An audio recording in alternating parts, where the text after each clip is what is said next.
everyone, welcome back to the Earthdawn Survival Guide, the podcast for all disciplines, paths, players, and game masters.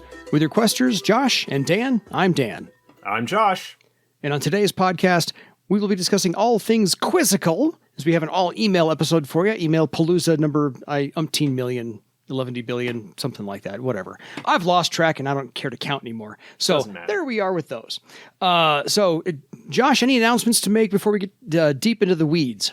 The only thing I want to mention is that today, as we are recording this, so a week ago as you're listening to it on the release day, even longer ago if you're not doing that, several of the videos, several of the sessions and panels and stuff that were done at FreedoniaCon a couple of weeks back have been uploaded to the FASA Games YouTube channel. So if you missed some stuff, I haven't gone through to see what all is exactly there, but I know at least one, if not both, of the art sessions that James did one Saturday and one Sunday morning that weekend are up there. I know because I saw sort of like the preview show up on my YouTube page. Fair. The one with the Tskrang was put up, and all of the videos for like the longer sessions are usually broken up into two parts because of recording stuff that basically meant we could only do like an hour for each thing.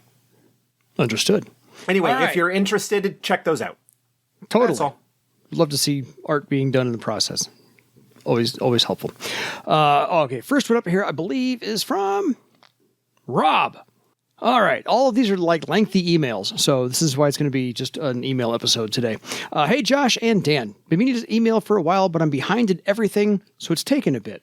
I'm just sending this now while I'm thinking of it, fresh after having the delightful experience of joining Josh's game in FreedoniaCon this year.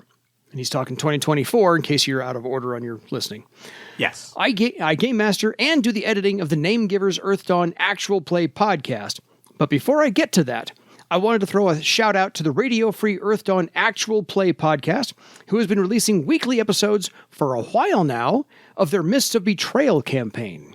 It's really well edited and fun to listen to. I also look forward to it each week. Just over a month ago, our podcast, Name Givers, returned from an unplanned hiatus.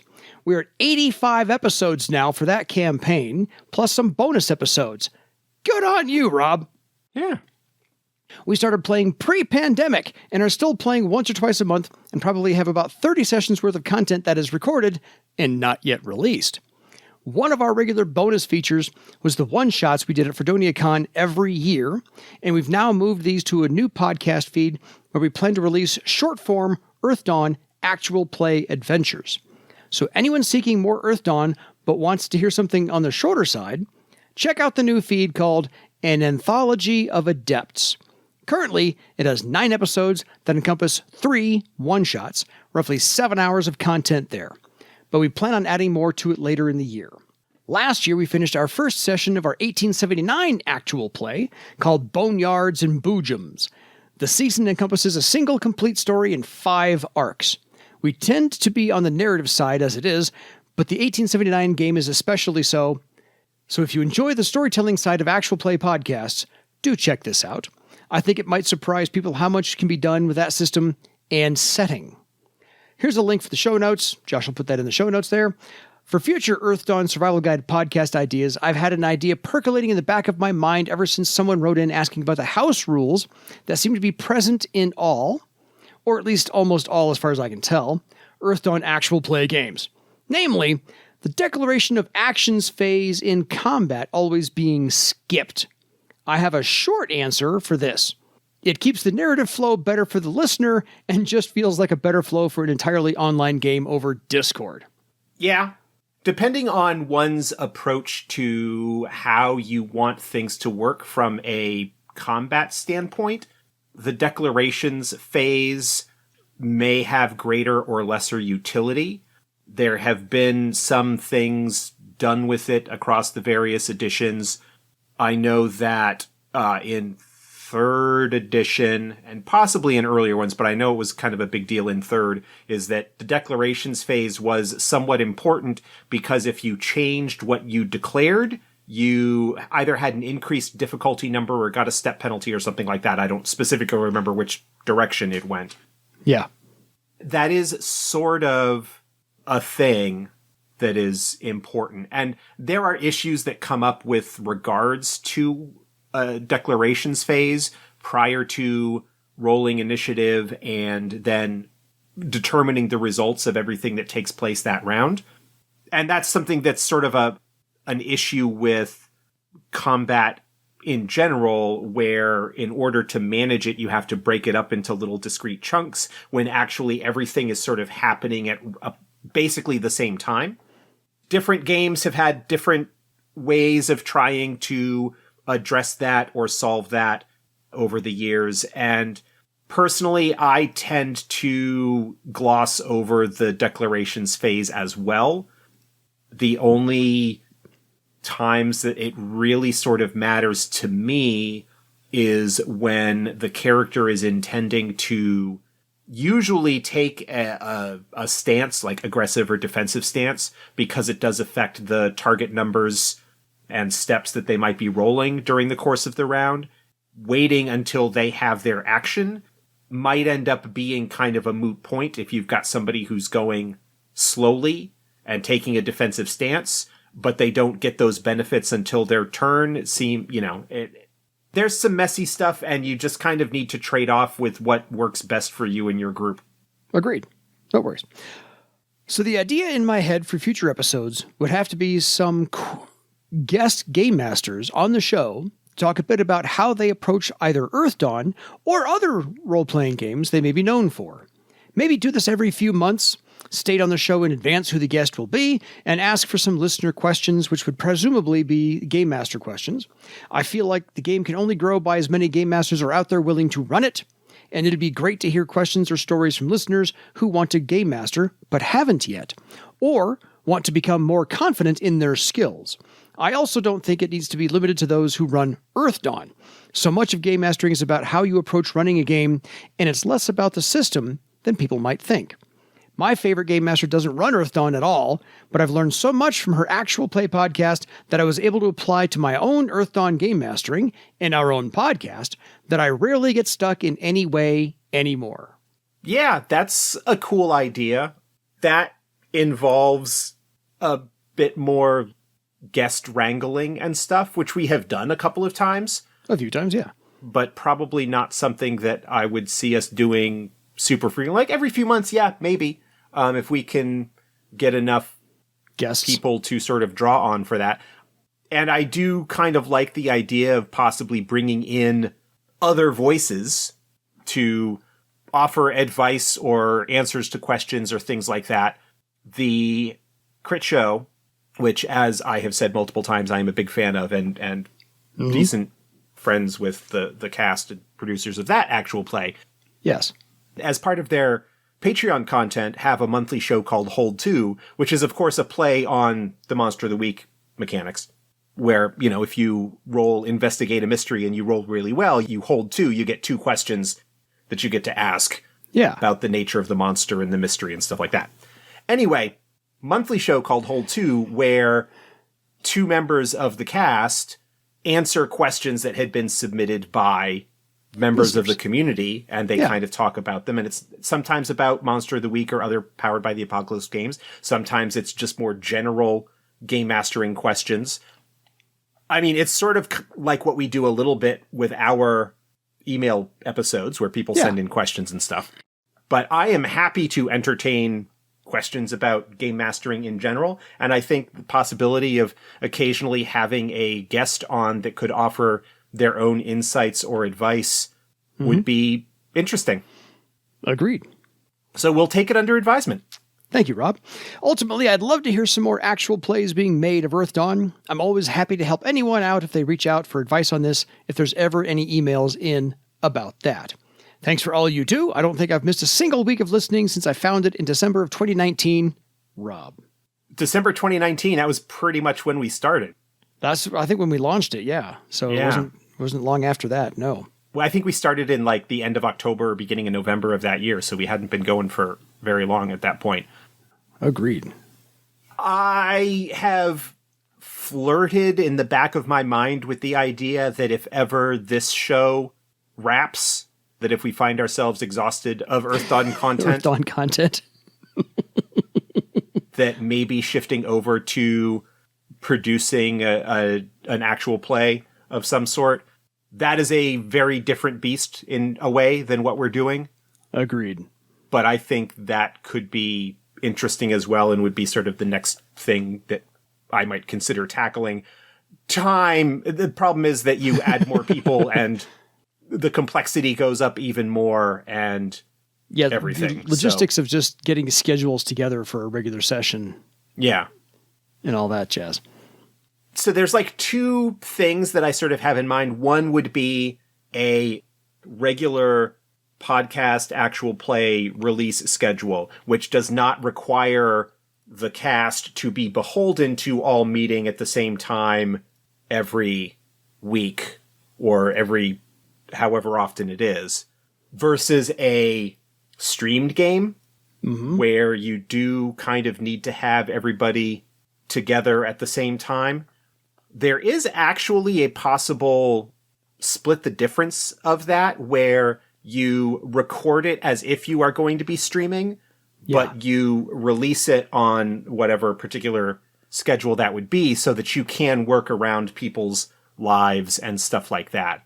But yeah, that's like, oh, golly gee, if I had like an extra 2 days in the week that I could work on stuff and didn't have 13 other plates spinning. Exactly. You and me both. Okay, here comes a little bit from Lehman. Our old friend Lehman. How you doing? Hello, Dan and Josh. I wanted to get this email to you for the live FreedoniaCon recording, but time constraints delayed it. What's that like? Because, neither one of us knows what that's like either. But here are my questions and an Earthdawn story at the end. Question 1. When discussing the various care types, you presented scenarios of cares, such as being successful, being breached and destroyed, being breached and taken over, etc. And the episode went into detail on the various traps and defenses that cares used. The case of a care being breached, but the horrors driven off, was not discussed, which at first thought made me think that the care builders just didn't understand the various defenses would ultimately be worthless. But thinking about the Bloodwood in the live podcast, the mention that Travar was breached but survived made me wonder if this scenario, breached but successfully defended, was something that had happened other than the 2 examples given. Yes, I'm aware right off the top of my head of at least one other, the Vorst culture. They're described in the original Denizens of Earthdawn Volume 1. They might be reiterated in the Name Givers of Barsave book, or the Name Givers Compendium, or whatever it was called from Red Brick. Yeah. But it was a community, it was a culture that was residing in a care, and the care was breached. I think part of it was because they had built their care in like a volcanic, like active volcanic area, and they didn't ward the lava entrance. Like they had access to lava as something that was a feature deep in the care, and they didn't bother warding it because they didn't think that anything would be able to come through. But there were horrors that were able to breach the care that way, and the community spent quite a bit of time defending themselves from the incursions that came about as a result. And it shaped their culture in a very particular way so that, now that the scourge is over and they are outside, they still have this very kind of fatalistic, survivalist mentality, very sort of pragmatic, practical, brutal in the sense of not to each other, but just brutal in the sense of you put your opponent down or they put you down. Fair. That's one. There's not really a lot of detail on them, but I imagine that the tribesmen, or the Cathan of the Servos jungle, they didn't use the traditional Theron cares and defenses, but they did hide away in tunnels and cave systems below the Servos jungle, and I imagine would have needed to defend themselves from things that might have found their way into them. But the culture as a whole survived. So yeah, that's a perfectly valid scenario that we didn't really talk about. Fair. Generally speaking, for that to have occurred, what you need to think about in your design of the care is the incursion happened, the care was breached to an extent, but they drove it off. How did they repair or restructure or do things in the care to replace that protection in those things? Did you have a situation where, kind of like an old style castle, you had layers of defenses? The outer level was breached, people could fall back to an inner one and kind of seal off that intersection on its own.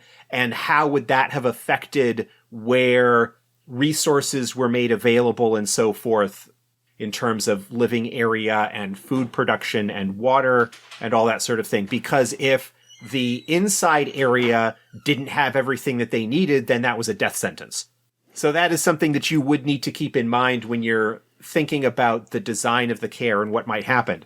The design that was developed for Jairus, that was talked about in Empty Thrones, is a design that is sort of based a little bit on that idea, rather than as you had with Travar or with Kratos, where you had sort of one single domed citadel that protected the entire community.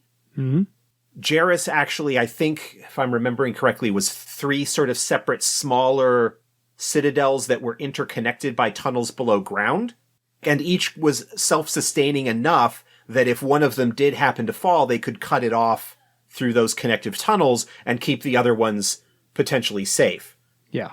So there are certainly some design ideas and whatnot that you could think of. You just need to factor in, how does the care survive if it's breached but drives back the enemy? And just factor in how that might go and how that might affect the culture and the people that survive such an event. Question 2 from Lehman. The next question is about Battle Shout, changing gears completely.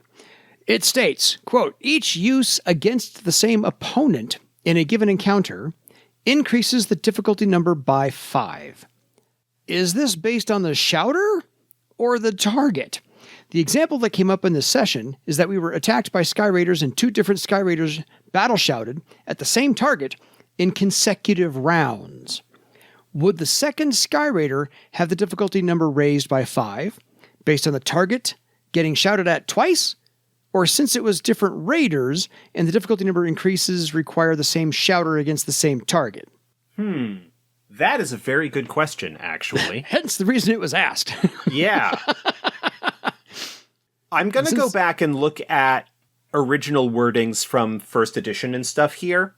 Yeah. But while I'm pulling up the book, I'm going to mention that personally, I have always felt that it was from the individual user of the talent, so that a second Sky Raider doing the battle shout would not be penalized for another Sky Raider having already targeted them. Fair. That's the way that I had always envisioned it. Obviously, I think in 4th edition, the wording is probably not specific or clear enough on that. But let me see if an earlier version of it did. Well, remind me what Battle Shout does. So Battle Shout is a talent that is primarily classically associated with Sky Raiders. I think other disciplines may get access to it as an option. Yeah. The adept rolls charisma plus their rank in Battle Shout against the social defense of the target. Yeah. And in 4th edition, each success causes a stacking penalty on the target's actions. Okay. So it's meant to, it's a fear/intimidation. I was going to say, so it's like an intimidation type effect. So Yes. I was going to say overall, it's, I think, -2 per success in 4th edition. And it only lasts 1 round, unlike Taunt, which is a kind of similar effect, but is not fear-based. Yeah. Or intimidation-based. But Taunt has a smaller penalty with a longer duration. Fair. Taunt lasts for multiple rounds, but I think it's only -1 per success instead of -2. I'm not looking that up specifically, but I'm pretty sure like that's the major difference between them. So the question is, each use against the same opponent increases the difficulty number by 5. So if you're going to battle shout them a second time, your difficulty number would be 5 higher than their social defense. Again, going back to the first edition book, because I often when questions come up, like to go back to the original text to see if there is something that, through the various edits and whatnot, did not get carried over to the new version, whether that's because it was an intentional change or something that seemed self-evident and was not carried over. Yeah. According to first edition, the only limitation of Battle Shout in first edition is that a character may be affected by only one battle shout at a time, which is, in fourth edition, kind of the standard. If there are multiple instances of the same effect targeting you, only the biggest one matters. Yeah, the most successful wins. But it actually doesn't have anything about the increasing difficulty. Agreed. So that's not something that was original. Although the original did require a good success against the target in order for Battle Shout to even be effective in the first place. Fair. So that is something that has changed over the editions. I think the difficulty level has been brought down to standard social defense. And I think the increasing difficulty is just to inure the target to kind of give them resistance to the effect, that you just kind of eventually get a little bit inured to the effect of a Sky Raider screaming in your face. I think that was obviously someone with a Sky Raider with a high rank in Battle Shout is still likely to be affecting people fairly easily, but I don't know off the top of my head at this point where, because I'm pretty sure it existed before fourth edition. So I'm thinking that the Battle Shout difficulty increase probably showed up initially in third, possibly in classic, but I'm not going to go digging that far into my books to figure it all out. So I'm going to say, off the top of my head, I would rate that as it's based on the individual's adept using the talent, that is the shouter use against it, rather than the target. A target can be successfully battle shouted across multiple rounds by different characters with the talent. Fair.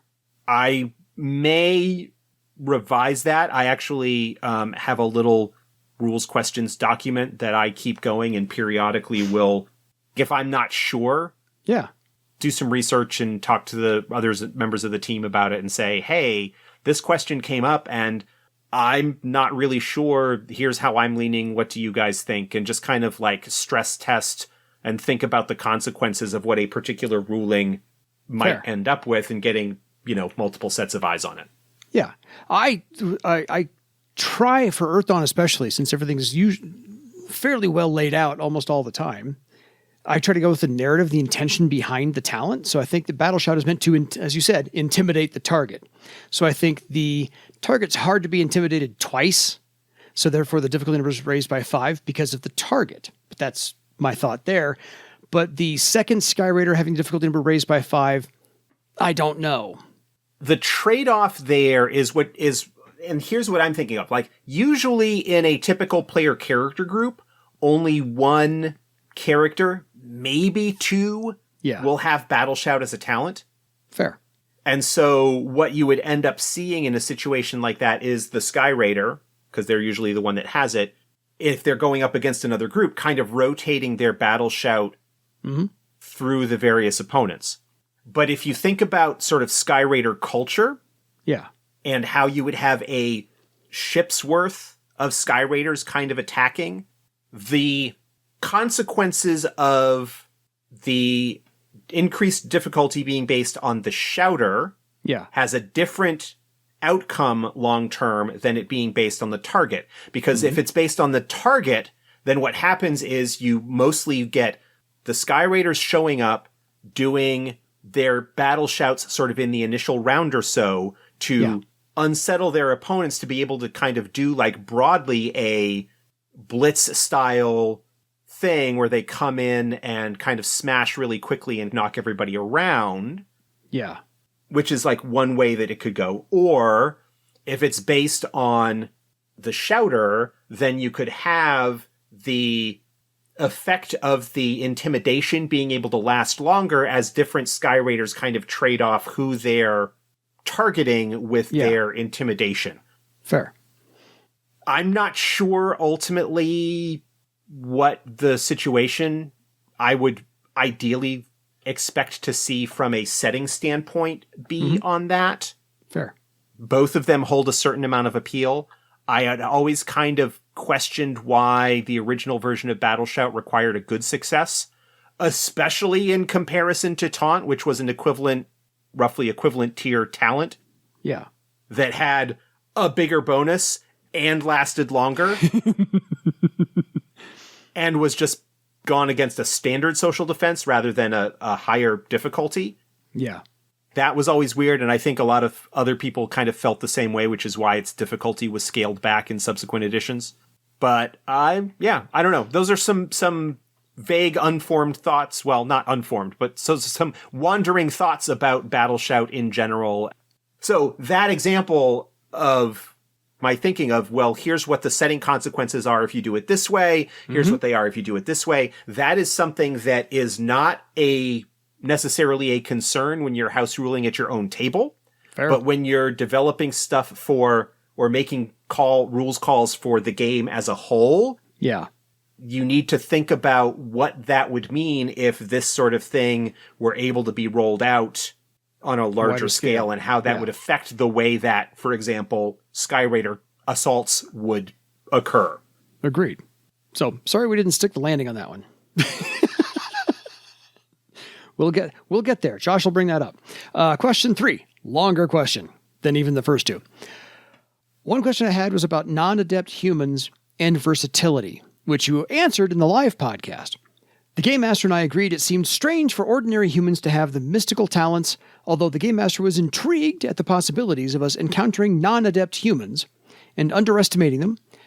And then we thought about Windling Astral Sight, which did seem appropriate. I thought maybe a compromise would be for non-adepts that these racial features were skills instead of talents, in which Astral Sight would just be a Windling skill, and versatility for humans would allow skills to be learned and skill versions of talents at talent legend point cost, being cheaper in time and legend points.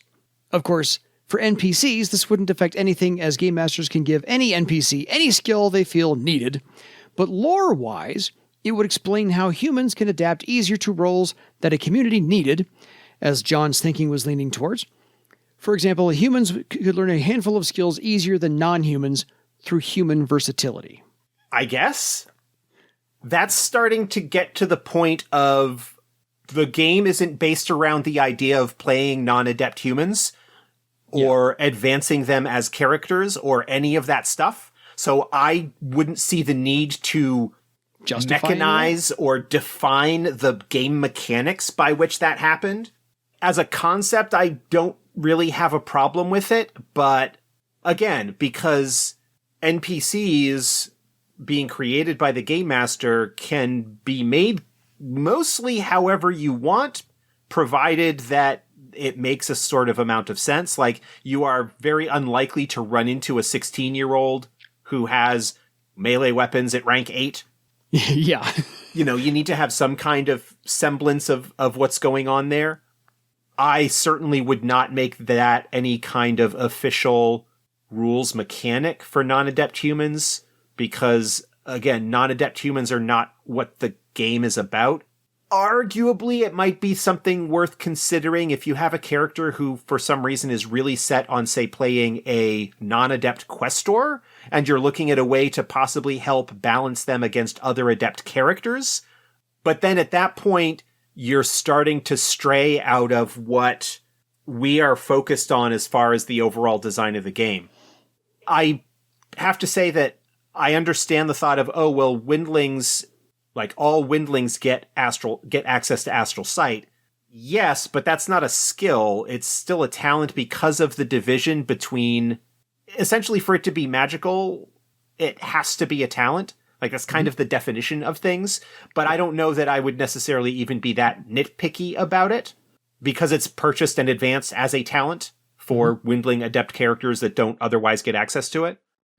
Lore-wise, it seems like maybe an interesting idea, and I think I kind of talked about that in the sense that humans end up finding a way to fit into whatever niche is not being fulfilled within a given community or culture that they're a part of. But I don't know that rules for doing that are necessary.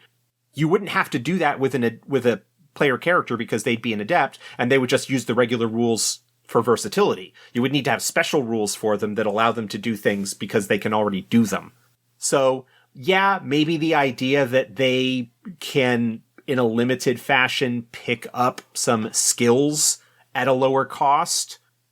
Conceptually, I don't have a problem with it, but I also don't feel the need to really focus too much on the rules aspect of it because I don't think it's something that's actually going to affect player characters in a significant way. Yeah, fair enough. So, story time from Lehman. Going back to the episode on character death, I wanted to share what happened in our group recently. A goal of our human shaman was to take a shrieker bat as a companion. We found a cave where they lived and had a fun misadventure of craziness capturing one of them while all the melee adepts were on the ground due to the screeching. We realized that parts of the cave were worked, and thinking and expecting we found a lost care, went deeper into the cave after handling the bats. We went deeper and came across an unexpected life rock that had cracks in it and a large black metal spike driven into it. My obsidiman sky raider, Feldspar, lost his temper at the sight, ripped out the spike, and flung it aside. The various magicians using astral sight and my obsidiman doing whatever touching, communicating, understanding about life rocks got the information that this life rock was dying from a bleeding wound, and there were two sources of very faint life within it. The spike had basically caused the life rock to go dormant, and the removal of the spike was like pulling an object from a puncture wound, causing it to bleed out. We were in the middle of nowhere, and it would take about 4 days' travel to a city and 4 days back to get help of other obsidian and or elementalists to try to save the life rock. My obsidian handed his troll sword to one character and his troll axe to another, dropped his pack, looked at his companions, grunted, "Remember my legend," and merged with the life rock in hopes that his life energy would be enough to heal it. The magician saw his threads, and being unwoven and reweaving with the life rock and the living crystal armor that he wore repaired the cracks in the rock. The life forces within the rock grew stronger, and one seemed close to emerging. The companions waited at the life rock as they mourned the loss of their companion, the elf scout and windling air sailor, especially teary-eyed and full of emotions. The next evening, an obsidian swordmaster was born. This was in no way expected or planned to switch characters. It was a thoughtful choice that affected both the player, me, and the character. I made the decision that the character, even with his Hulk-like rage always simmering below the surface, would feel the life rock and future generations of obsidian were more important than his single life. The trauma that the life rock experienced erased its name from history, and as the legend spread, future progeny will be called the Brotherhood of Feldspar. I have no clue how official or canon this interpretation of life rocks is, but I think the Game Master gave a great story with an important moral choice and an unexpected character death that was meaningful. Thank you for all the Earthdawn Survival Guide podcasts, and congratulations on 200 more episodes. Lehman. That's a cool story. My biggest problem with it is the Obsidiman Sky Raider. I have the same feeling about that as I have about Obsidiman Air Sailors, Fair. Which is that everybody seems to want to be one to be different. Yeah. Oh, I want to do something against the grain. I know, I'm going to make an Obsidiman Air Sailor.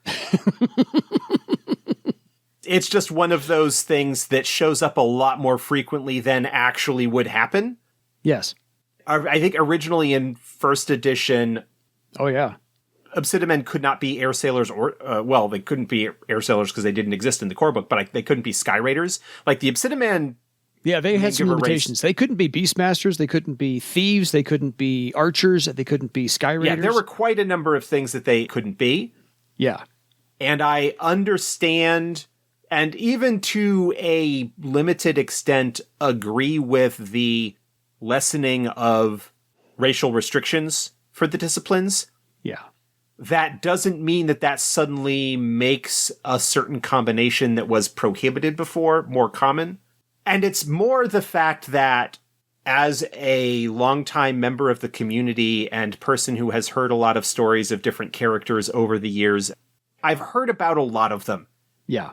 It's like the scene from Monty Python's Life of Brian, where he opens the thing and all of the followers are there, like, waiting for him.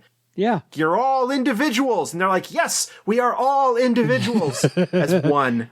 Yes. feels like that sort of thing. That's like, yes, oh, how clever. You're playing an obsidiman air sailor. However, welcome to now playing an obsidiman swordmaster. Yeah.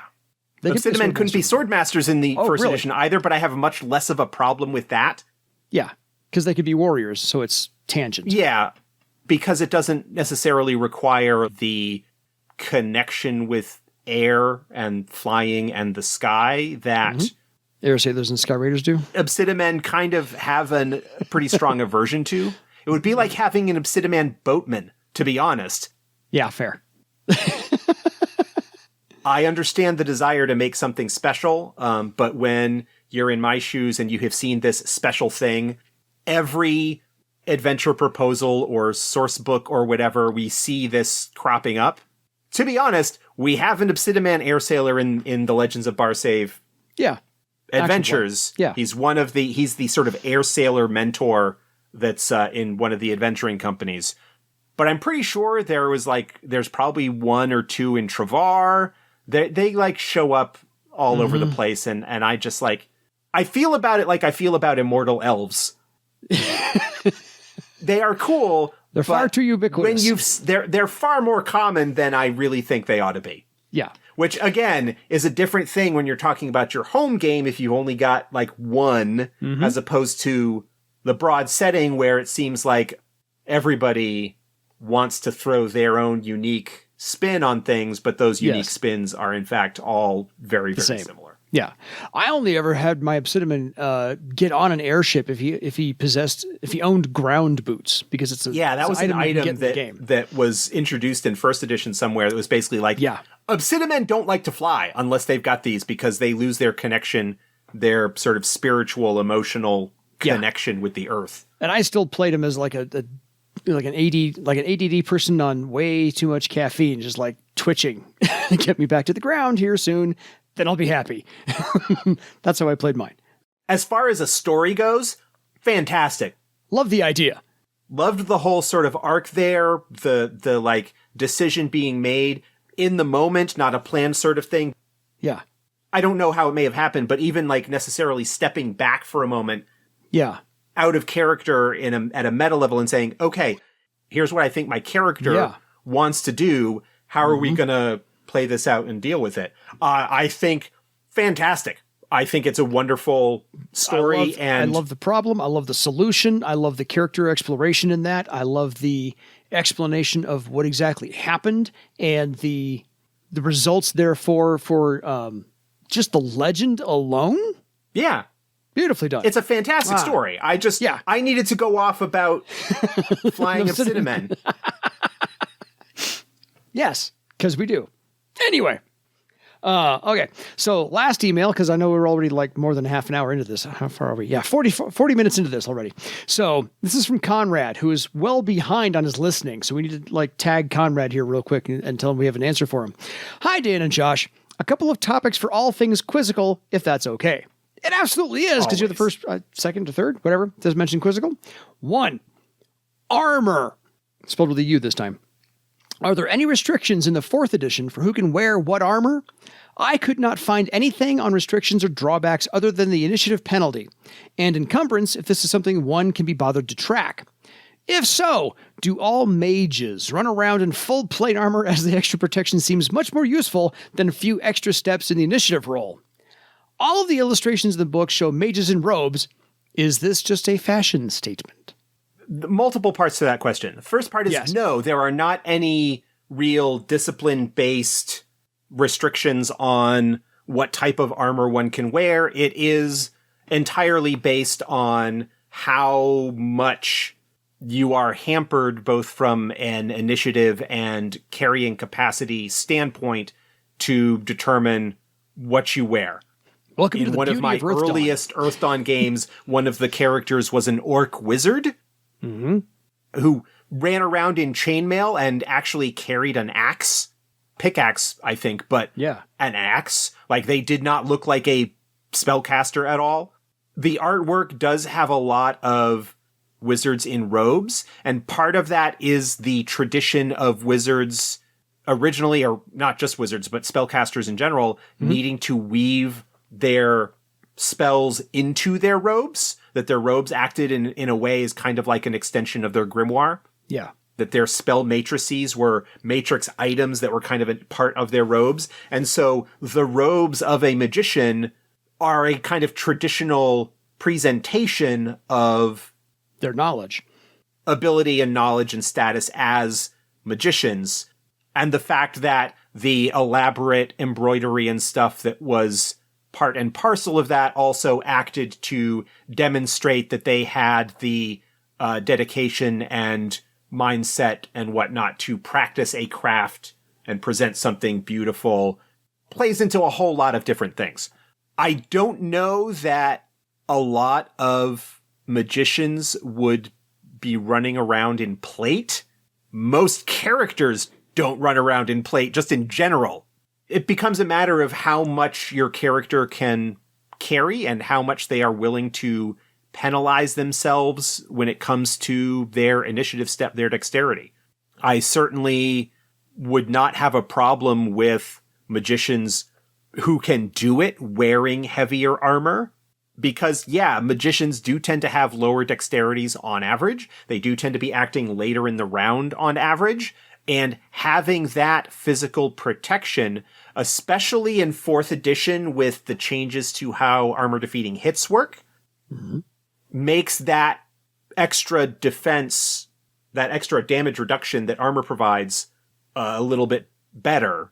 Also, magicians may tend to not have quite as high a toughness, and so their wound threshold is slightly lower. And so being able to resist that extra point or two of damage from your armor might mean the difference between taking a wound or not. It was a lot less of a case in earlier editions where armor-defeating hits were all or nothing. Then this was a problem not just for magicians, but for any character that ended up having a lower dexterity step and thereby a lower physical defense. Because when you got into higher experience levels, higher circles, higher tiers of play, the opponents and the attack steps that would be able to be made against you would tend to outstrip your physical defense enough that it would give you an armor defeating hit frequently enough that it probably wasn't worth having armor in the first place, because the armor would just get bypassed so frequently. Fair. Ultimately, there aren't any restrictions. It is largely tradition and what the individual is capable of doing. I have 3 thoughts to add on this one. First off, welcome to the beauty of Earthdawn. When I went to go sell it to my group who'd been familiar with D&D, and they said, well, what can I wear as a mage? I'm like, whatever you want. There's like no armor restrictions. Whatever you can afford and whatever you can carry. Exactly. They were like, oh, I'm going to like this game. My wizard can wear so-and-so. My elementalist can wear, yeah, do it. If you can afford it, go for it. So that was the best selling point right there. I already had them hooked from like the second page. Secondly, in the last Earthdawn adventure I was in, my character was befriended one of the other players' characters who was a dwarf elementalist in full plate. His initiative step was a D4 -2, and so he almost always went last. Just saying. I would be very reluctant to lower my character's initiative to that step. I certainly would see dwarf or orc or troll magicians wearing heavier armor compared to humans, elves. Yeah. I continue to fall back on the feeling that overall, if you in terms of trade-off of protection versus initiative penalty versus other stuff, that Blood Pebble is probably, while not necessarily the best armor, a really, really good, solid all-around armor choice for just about anybody. Yes. Great way to go. Especially if you can get some work done on it to forge it and increase its protective capability. Absolutely. The number of characters that I have seen over the years who, the first time after they get caught without armor, like during a night ambush, decide to get Blood Pebble at the next opportunity. Yeah. Is well worth it. And I think the next step up from that, which is the Living Crystal, tends to be a little bit too pricey and not quite as worth it. Agreed. From a balancing trade-offs kind of thing. Standpoint, yeah. The only drawback to Blood Pebble is that it is expensive and it causes blood magic damage, which if you're a magician with a lower toughness means that you are even closer to those kind of danger points. But once you get a couple of circles under your belt, it's not necessarily a huge problem. Yeah, cost benefit analysis on Blood Pebble. Mwah, beautiful. Not gonna lie. Anyway, so those are my little thoughts to add onto that one. So second question is going to be a longer one because there's multi parts to this. It's of a moral philosophical nature. One of the drawbacks of Earthdawn has always been the lack of colored illustrations. I agree that black and white pencil style art has its undeniable charm. However, in the 21st century, where a lot of games move to virtual spaces, cool and interesting tokens for both heroes and monsters are a kind of a necessity. And Earthdawn's iconic art does not translate well to that realm. As people working with artists and making money from creative ventures such as writing, what are your thoughts on using AI and AI-generated art for personal use? Ever since the rise of Midjourney, I have been using it to create tokens for Earthdawn, trying to match the appearance of monsters and horrors to their descriptions in the books. I have subsequently learned about how AI is trained and how blurry the line is between its creations and outright plagiarism. What are your thoughts on this, please? Also, a sub-question, are there plans on more high-quality official art which will come in virtual tabletop-friendly formats? I'm going to try and keep my rant about AI short here. Okay. We're like pushing time, and I could go on. We can spend a whole episode on this one. I'm going to try and like limit it to the question as much as I can. Thank you, Conrad. If all you are doing is using it to generate NPC portraits or tokens or things like that for your own personal use at your table, whether face-to-face or on a virtual tabletop, if you're using them on your own, you're not selling them, you're not like giving them away, you're not publishing. Okay with that. I kind of recognize that at this point, the generative AI genie is out of the bottle. Yeah. In some aspects, we're gonna need to learn to live with it. I have quite a number of problems with it. One is that it's not really AI. No, it's not. In any definition that I would generally accept. I call it aggregate intelligence. Maybe. It's like a much fancier version of the predictive text from your phone. Yeah. In some respects, I mean, the art aspect is a little bit different, but when you're talking about something like ChatGPT. Yeah. The big issue that I have with the output of generative AI in general, and when it comes to visual art illustration in particular, is that because it is trained on the internet, right, mm-hmm. on the vast amount of art that is online, yeah, and what it's doing is it is seeing and numerically probability calculating these things kind of go close together, and it tends to like blur everything in and have it all end up in some cases kind of samey. Honestly, try and get a Tskrang out of Midjourney. Or an obsidiman. They're really kind of hard. Or an obsidiman. Or an Earthdawn troll. You can maybe work it out in getting something, but there's not enough data mm-hmm. in the learning set for the AI to recognize what that means. And even if there were, it is so completely overshadowed by the vast amount of D&D style fantasy art that a Tskrang is noise within that data set. It's not going to come out correct because everything else it's gathering is homogenizing it. I don't like the way that the training stuff happens. I think there are a lot of arguments that are being made in favor of generative AI that don't really hold water for me. Mm-hmm. I also think that there are a lot of people just in general, and this isn't something that's new, but just broadly speaking, broad cultural trends, particularly in the like Western capitalist hellholes that we live in, that does not value the work of creative folk. Yeah. The work of writers and artists, mm-hmm. the work of actors and performers and the people that work to create the entertainment that we enjoy. While there are a small number of people that are incredibly successful and incredibly wealthy as a result of the work that they do. The vast majority of people working in those fields quite often struggle to get by. I mean, remember the writers' strike Yes. from last year and some of the news that came out as a result of that, and the Screen Actors Guild. The percentage of people that are part of those trade guilds that don't make enough or don't get enough work to be able to afford the union provided or to qualify for the union provided health coverage.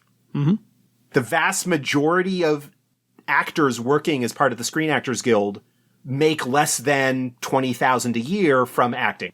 It's some kind of number that you hear and you go, wait, what? Yeah, maybe the average salary is higher, but that's because it is skewed so badly by the handful of multi-million-dollar actors, your Brad Pitts, your Tom Cruises, your et cetera. Harrison Fords, that are able to command paychecks. 8-digit paychecks for their work. But that's not the vast majority of people. No, it's a pyramid. There's very few at the top, and a whole lot at the bottom. The producers, the companies that are behind it all, you know, I'm not talking just about movie studios here, but just in general, like big publishers, conglomerates, record companies, all of those sorts of things, companies would love nothing more than to be able to increase their bottom line by cutting the human element out of it. If they don't have to have employees, if they can get something that is able to produce pages and pages of content, script or content or artwork or whatever, and it doesn't have to take breaks, and it doesn't ask for vacations, and it doesn't ask for health insurance and blah, blah, blah, blah, blah, they would absolutely love it. That like gets into my whole like artistic look. I recognize broadly speaking, those of us who are part of FASA Games, yes, we certainly aren't getting rich at this. I am not unpaid, but the amount that I make in relation to the amount of work that I put into it is way out of proportion. You know, it's the kind of thought of a novelist, right? Working on their novel is putting in a certain amount of time, and presumably when you factor in rewrites and editing and all that sort of stuff, is putting a lot of their time into their work. Is the amount of money that they get paid out of it a fair wage? There's a reason that a lot of writers are teachers or have some other kind of side gig, or have a partner / spouse that has a job that is actually able to support them 40 hours a week rather than the whole thing with AI. There's a lot of late stage capitalism nonsense that's all tied up in it. It's already out of the box. I think that there are some potentially useful use cases for AI. I think the ones that are getting all the attention are not really the best examples of those use cases. They're just fancy and neat because, I can type a couple of sentences and it gives me this picture, and continues to sort of devalue the time and effort that goes into a creative person, an artist, whatever stripe you might be, that it takes to practice and hone your skills and your craft. That saddens me. It doesn't surprise me. It just saddens me. I've played in a game online where the game master knows that they don't do art. They are putting together a story. And so played around with AI, got a couple of images, put them on there. This is who you see. This is who you see. That's it. Went nowhere else. I have no problem with that. Yeah. It is no different than going online back before we had generative AI and grabbing a screenshot, a picture from a movie or TV show of an actor filling in that visual role, or finding artwork from another game book or whatever that you feel kind of depicts this for your home game and stuff. That's fine. Fantastic. Do it. Whatever. Go for it. But from a commercial standpoint, I don't like it. No, to give you an idea, we called our trash company today to see what we could do to negotiate the rate down because it had gone up a little bit. And they said, by the way, if you set up automatic payment through your bank, you'll save $8 a quarter because we pay quarterly.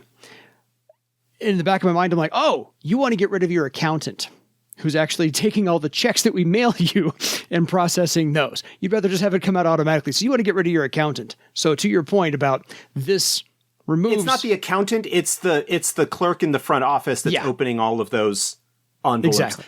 I kind of recognize that. On the one hand, like I recognize some aspects of automation and computerization and stuff has done wonders for improving efficiency and requiring fewer actual people to have their hands in something. Yes. I just wish that the benefits of that were shared with more than the top couple of hundred people that own all of the massive conglomerates that rule our lives. Yes. No lie. I don't disagree in anything. All right. That wraps up this. Thank you for listening to Josh and Dan bitch about capitalism. And we'll get off our soapbox now. Until next time, get off. Hit us up on your soapbox and tell us what you got going on your end. We'll see you in the next episode, folks. Good night, everybody.